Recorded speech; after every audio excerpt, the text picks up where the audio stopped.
السلام علیکم سامعین، زویا لائف ہیلتھ کیئر میں آپ کا خوش آمدید۔ آج ہم آپ کو کچھ دعائیں بتائیں گے، کچھ وظائف بتائیں گے جو آپ کے لیے بہت ہی کارآمد رہیں گے۔ آپ چاہتے ہیں کہ آپ کی دعا قبول ہو اللہ کی بارگاہ میں، تو واللہ ذو الفضل العظیم، واللہ ذو الفضل العظیم اس آیت مبارک کو 7 مرتبہ اول و آخر درود پاک کے ساتھ پڑھیں، آپ کی دعا ضرور قبول ہوگی۔ میں ریپیٹ کرتا ہوں، واللہ ذو الفضل العظیم۔ اسی طرح سے ہر کام میں آسانی کے لیے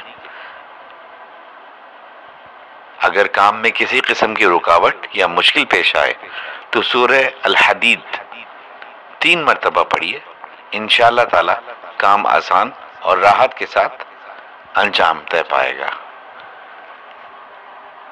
دوبارہ ریپیٹ کرتا ہوں، اگر کسی کام میں کسی قسم کی رکاوٹ یا مشکل پیش آئے تو سورہ الحدید 3 مرتبہ پڑھیے، انشاءاللہ تعالی کام آسان اور راحت کے ساتھ انجام دے پائے گا۔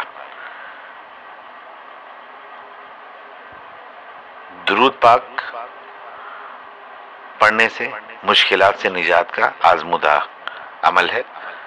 عشاء کی نماز کے بعد ایک تسبیح درود پاک کوئی سا بھی پڑھ کر سو جائیں اور عمل کے دوران کسی سے بات نہیں کریں، انشاءاللہ مشکلات حل ہوں گی۔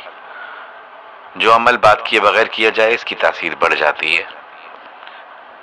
ہمارے چینل کو سبسکرائب کیجئے، اجازت دیجیے گا دوسروں تک بھی یہ پہنچائیے۔